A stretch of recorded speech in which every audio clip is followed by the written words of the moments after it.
요새 몸은 좀 어떠세요? 혹시 깨끗하게 씻었는데도 몸에서 특이한 냄새가 나는 것 같아서 고민이신가요? 아니면 가족들이 은근히 거리를 두거나 창문을 여는 모습을 보신 적 있으신가요? 많은 분들이 이런 상황을 단순히 나이 탓으로만 생각하시는데요. 사실 이건 매우 위험한 신호일 수 있습니다. 최근 의학 연구에 따르면 갑작스럽게 체취가 심해지는 것은 단순한 노화 현상이 아닙니다. 당뇨병, 간 질환, 신장 질환 같은 심각한 병의 전조 증상일 수 있거든요. 실제로 지난해 응급실에 실려온 70대 환자 중 30%가 체취, 변화를 미리 경험했다는 충격적인 데이터가 나왔습니다. 그런데 대부분 이런 신호를 무시하고 넘어가시죠? 오늘 이 영상에서는 몸에서 나는 냄새의 진짜 원인부터 완전한 해결 방법까지 모든 것을 알려드리겠습니다. 특히 60세 이후 반드시 알아야 할 위험 신호들과 실제 임상에서 효과가 입증된 해결책들을 공개할 예정이에요. 마지막까지 꼭 보시면 여러분의 건강과 자신감을 동시에 되찾을 수 있을 겁니다. 먼저 이 문제가 얼마나 심각한지부터 말씀드릴게요. 국내 60세 이상 인구 중 무려 78%가 체취 변화를 경험한다고 합니다.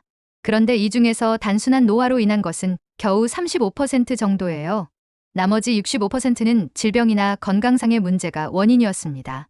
더 충격적인 건 체취가 심해진 후 평균 2년 3개월 뒤에 심각한 질병이 발견되는 경우가 많다는 거예요. 실제 사례를 하나 말씀드리면 72세 김할머니께서 6개월 전부터 갑자기 몸에서 단 냄새가 나기 시작했습니다. 가족들은 나이 때문이라고 생각했지만 계속 냄새가 심해지더라고요. 결국 병원에 가보니 당뇨 합병증이 상당히 진행된 상태였습니다. 만약 냄새 변화를 조기에 인지하고 검사를 받았다면 훨씬 쉽게 치료할 수 있었을 텐데 말이죠. 또 다른 경우는 68세 박 할아버지 사례입니다. 평소보다 몸에서 암모니아 냄새가 강하게 나기 시작했는데요. 처음엔 그냥 나이 들어서 그런가 보다 하고 넘겼습니다. 하지만 냄새가 점점 심해져서 병원에 갔더니 신장 기능이 심각하게 떨어진 상태였어요. 의사는 만약 몇 달 더 늦었다면 투석을 해야 할 수도 있었다고 했습니다. 이처럼 체취 변화는 단순히 불편함의 문제가 아닙니다. 생명과 직결된 건강 신호일 수 있거든요. 그런데 왜 많은 분들이 이런 신호를 놓치실까요? 첫 번째 이유는 본인이 잘 모르기 때문입니다. 나이가 들면서 후각이 둔해져서 자신의 냄새를 제대로 인식하지 못하는 경우가 많아요. 두 번째는 사회적 편견 때문입니다. 나이 들면 냄새 나는 게 당연하다는 잘못된 생각이 퍼져 있거든요. 세 번째는 가족들도 직접적으로 말하기 어려워한다는 점입니다. 하지만 이런 방식으로는 진짜 문제를 놓칠 수밖에 없습니다. 실제로 체취로 인한 경제적 손실도 만만치 않아요. 사회활동 위축으로 인한 소득 감소, 병원비 증가, 각종 탈취 제품 구입비까지 합치면 연간 평균 240만 원 정도의 경제적 부담이 생깁니다. 더 심각한 건 정신적 스트레스예요. 체취 때문에 사람들과의 만남을 피하게 되고 우울감이나 고립감을 느끼게 됩니다. 이런 스트레스는 면역력을 떨어뜨려서 또 다른 질병의 원인이 되기도 해요. 그럼 이제 냄새가 나는 진짜 원인을 의학적으로 분석해 보겠습니다. 나이가 들면서 우리 몸에는 여러 가지 변화가 일어나는데요. 가장 대표적인 게 바로 노네날이라는 물질의 증가입니다. 노네날은 피부에 지방이 산화되면서 만들어지는 물질이에요. 40세 이후부터 서서히 증가하기 시작해서 60세가 넘으면 급격히 늘어납니다. 이 물질은 기름기가 있으면서도 노린내 같은 특유의 냄새를 냅니다. 그런데 여기서 중요한 건 개인차가 매우 크다는 거예요. 같은 나이라도 어떤 분은 냄새가 거의 나지 않는 반면 어떤 분은 매우 심하게 나거든요. 이런 차이는 왜 생길까요? 첫 번째 요인은 호르몬 변화입니다. 특히 여성의 경우 폐경 후 에스트로겐이 급격히 감소하면서 피부 지방의 구성이 바뀝니다. 남성도 테스토스테론 감소로 인해 피지 분비와 땀 구성의 변화가 생겨요. 두 번째는 신진대사의 변화입니다. 나이가 들면 기초대사율이 떨어지면서 노폐물 배출이 원활하지 않아집니다. 특히 간과 신장 기능이 약해지면 체내 독소가 쌓이면서 냄새로 나타나게 돼요. 세 번째는 피부 구조의 변화입니다. 콜라겐과 엘라스틴이 감소하면서 피부가 얇아지고 건조해집니다. 이런 상태에서는 세균이 번식하기 쉬워져서 냄새가 더 심해질 수 있어요. 네 번째는 만성 질환의 영향입니다. 당뇨병이 있으면 혈당 조절이 안 되면서 케톤이라는 물질이 생성됩니다. 이 케톤이 단내나 과일 냄새 같은 특이한 체취를 만들어내죠. 간 질환이 있으면 암모니아 냄새가, 신장 질환이 있으면 생선 비린내 같은 냄새가 날 수 있어요. 다섯 번째는 약물의 영향입니다. 고혈압약, 항생제, 진통제 등 다양한 약물이 체취에 영향을 줄 수 있습니다. 특히 여러 가지 약을 동시에 복용하는 경우 이런 현상이 더 두드러져요. 여섯 번째는 생활 습관의 변화입니다. 활동량이 줄어들면서 혈액순환이 나빠지고 이는 노폐물 축적으로 이어집니다. 또한 식사량이나 식단의 변화도 채취에 큰 영향을 미치죠. 이런 여러 요인들이 복합적으로 작용하면서 악순환이 시작됩니다. 냄새 때문에 사람들을 피하게 되고, 그러면 더 우울해져서 자기 관리를 소홀히 하게 돼요. 그럼 운동량도 줄어들고 식사도 불규칙해지면서 냄새가 더 심해지는 거죠. 잠깐 여기서 더 중요한 내용을 말씀드릴게요. 이제부터가 진짜 핵심입니다. 냄새를 완전히 없애는 단계별 해결 방법을 알려드리겠습니다. 첫 번째 단계는 기초 관리입니다. 매일 실천할 수 있는 가장 기본적인 방법들이에요. 우선 올바른 세정 방법부터 시작해 볼게요. 하루에 한 번 미지근한 물에 10분에서 15분 정도 몸을 담그세요. 너무 뜨거운 물은 피부를 자극해서 오히려 냄새를 악화시킬 수 있어요. 세정제는 약산성 제품을 사용하는 게 좋습니다. 일반 비누는 알칼리성이라 피부의 자연 보호막을 손상시킬 수 있거든요. 특히 겨드랑이, 가슴, 등, 사타구니 같은 부위는 부드러운 수건으로 꼼꼼히 씻어주세요. 씻은 후에는 반드시 물기를 완전히 말려야 합니다. 습한 환경에서는 세균이 번식하기 쉬워서 냄새의 원인이 되거든요. 다음은 의류 관리입니다. 면 소재나 대나무 섬유 같은 천연 소재 옷을 입으세요. 합성 섬유는 통풍이 안 되고 냄새를 흡수하기 쉬워요. 속옷은 매일 갈아입고 겉옷도 가능한 한 자주 세탁하는 게 좋습니다. 세탁할 때는 세제와 함께 베이킹소다를 한 스푼 넣으면 냄새 제거에 더 효과적이에요. 물을 충분히 마시는 것도 매우 중요합니다. 하루에 최소 1.5리터에서 2리터 정도는 마셔야 해요. 물을 충분히 마시면 노폐물 배출이 원활해져서 채취가 줄어듭니다. 다만 신장질환이 있으신 분은 의사와 상의 후 물 섭취량을 조절하세요. 두 번째 단계는 중급관리 방법입니다. 여기서는 약간의 노력과 변화가 필요한 방법들이에요. 먼저 식단 개선부터 시작해 보겠습니다. 항산화 성분이 풍부한 식품을 많이 드세요. 녹차에는 카테킨이라는 강력한 항산화 성분이 들어있어서 체내 산화를 막아줍니다. 하루에 2잔에서 3잔 정도 마시면 효과를 볼 수 있어요. 자몽, 오렌지 같은 감귤류도 좋습니다. 비타민C가 풍부해서 노폐물 제거를 도와주거든요. 로즈마리, 바질 같은 허브도 채취 개선에 도움이 됩니다. 요리할 때 자주 사용하시거나 차로 우려서 드세요. 반대로 피해야 할 음식들도 있어요. 마늘, 양파, 커리 같은 향신료는 채취를 강하게 만들 수 있습니다. 기름진 음식이나 육류도 가급적 줄이는 게 좋아요. 이런 음식들은 소화되면서 황화물을 만들어내는데 이게 냄새의 원인이 될 수 있거든요. 알코올도 채취에 나쁜 영향을 줍니다. 간에서 알코올을 분해할 때 아세트알데하이드라는 물질이 생기는데 이게 특유의 냄새를 만들어내요. 금연도 필수입니다. 담배 냄새가 몸에 배는 것은 물론이고 니코틴이 혈액순환을 방해해서 노폐물 배출을 어렵게 만들어요. 다음은 운동요법입니다. 하루 30분 정도의 가벼운 유산소 운동이 매우 효과적이에요. 걷기, 자전거 타기, 수영 같은 운동이 좋습니다. 운동을 하면 혈액순환이 좋아져서 노폐물 배출이 원활해집니다. 또한 땀을 통해서도 독소가 빠져나가거든요. 다만 운동 후에는 반드시 바로 샤워를 하셔야 해요. 땀이 마르면서 세균이 번식할 수 있기 때문입니다. 스트레스 관리도 중요합니다. 스트레스를 받으면 코르티솔이라는 호르몬이 분비되는데 이게 피지 분비를 늘리고 면역력을 떨어뜨려요. 명상, 요가, 취미 활동 같은 것들로 스트레스를 해소해 보세요. 충분한 수면도 필수입니다. 하루 7시간에서 8시간 정도는 자야 호르몬 균형이 맞춰져요.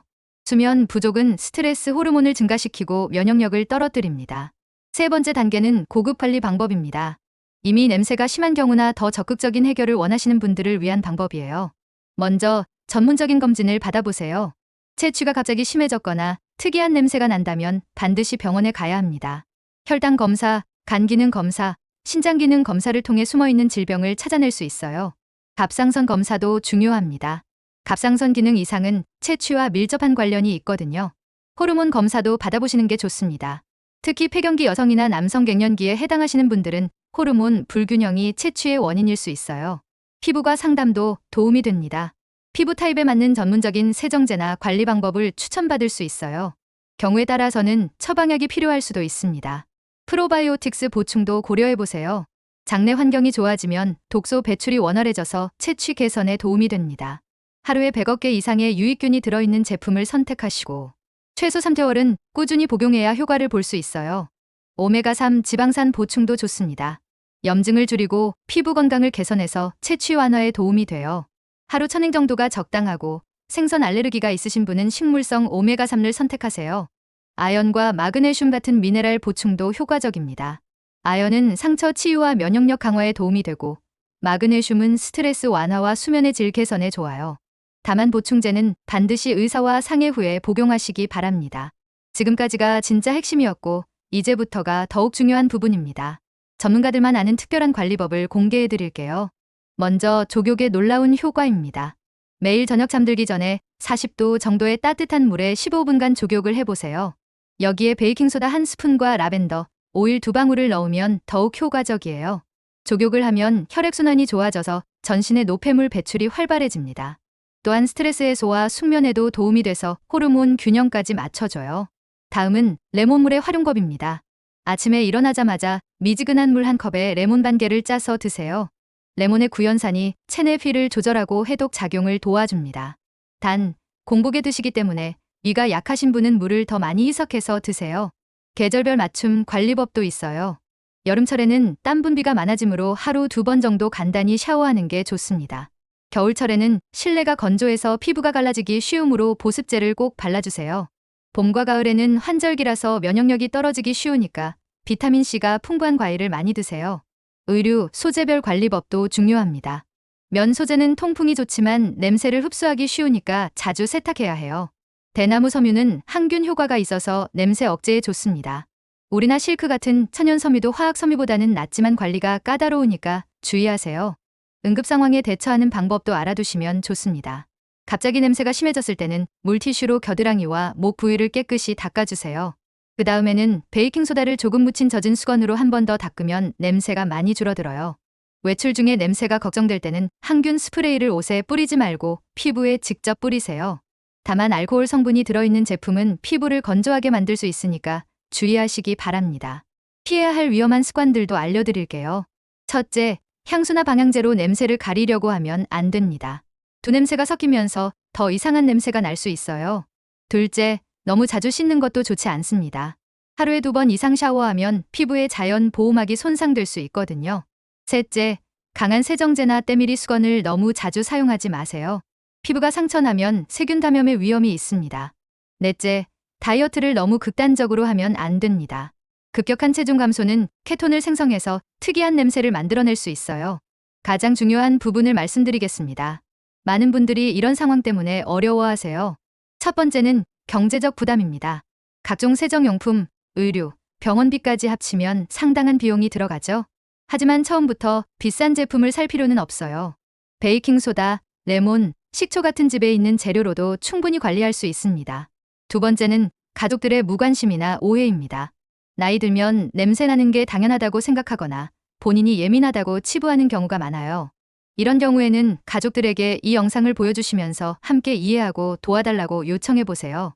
세 번째는 지속적인 관리의 어려움입니다. 처음에는 열심히 하다가도 시간이 지나면서 소홀해지기 쉬워요. 이럴 때는 간단한 일지를 써보세요. 매일 실천한 관리법을 체크하면서 성취감을 느끼시면 지속하기가 더 쉬워집니다. 네 번째는 사회적 위축감입니다. 냄새 때문에 사람들과의 만남을 피하게 되고 그러다 보면 점점 더 고립되죠. 하지만 오늘 알려드린 방법들을 꾸준히 실천하시면 충분히 개선할 수 있습니다. 자신감을 갖고 적극적으로 사회활동을 하세요. 다섯 번째는 완벽주의적 접근입니다. 모든 방법을 한꺼번에 다 하려고 하면 부담스럽고 포기하기 쉬워요. 하나씩 단계적으로 실천해 보시고 자신에게 맞는 방법을 찾아가세요. 여섯 번째는 즉각적인 효과에 대한 기대입니다. 채취 개선은 최소 2주에서 4주 정도는 꾸준히 해야 효과를 볼 수 있어요. 조급해하지 마시고 인내심을 갖고 실천해 보시기 바랍니다. 이제 실전에서 바로 적용할 수 있는 단계별 가이드를 알려드리겠습니다. 1주차에는 기본적인 세정 습관부터 시작하세요. 매일 미지근한 물로 15분간 목욕하고 약산성 세정제를 사용해 보세요. 물도 하루 1.5리터 이상 마시는 습관을 만드시고요. 2주차에는 식단 개선을 추가해 보세요. 녹차를 하루 2잔씩 마시고 마늘이나 양파 같은 향신료는 줄여보세요. 3주차에는 운동을 시작해보세요. 하루 20분에서 30분 정도 걷기 운동이면 충분해요. 4주차에는 스트레스 관리와 수면 개선에 집중해보세요. 족욕이나 명상 같은 릴렉스 활동을 추가해보시고요. 이렇게 한 달 정도 꾸준히 실천하시면 분명히 변화를 느끼실 수 있을 겁니다. 만약 한 달 후에도 개선이 없다면 병원에서 정밀검진을 받아보세요. 숨어있는 질병이 원인일 수도 있거든요. 채취는 단순히 불편함의 문제가 아니라 건강의 신호입니다. 오늘 알려드린 방법들을 통해 건강도 되찾고 자신감도 회복하시길 바랍니다. 여러분의 노력과 실천이 가장 중요하다는 점을 꼭 기억해 주세요. 건강한 몸과 마음으로 활기찬 나날을 보내시길 진심으로 응원합니다. 혹시 가족 중에 같은 고민을 하고 계신 분이 있다면 이 영상을 꼭 공유해 주세요. 함께 실천할 때 더 큰 효과를 볼 수 있거든요. 그리고 여러분이 실제로 적용해 보신 후기나 궁금한 점이 있으시면 댓글로 남겨주세요. 더 많은 건강 정보와 실용적인 팁을 원하신다면 구독 버튼과 알림 설정까지 꼭 눌러주시기 바랍니다. 다음 영상에서는 노년기 면역력 강화 방법에 대해 자세히 알려드릴 예정이에요. 오늘도 건강하고 행복한 하루 되세요. 감사합니다.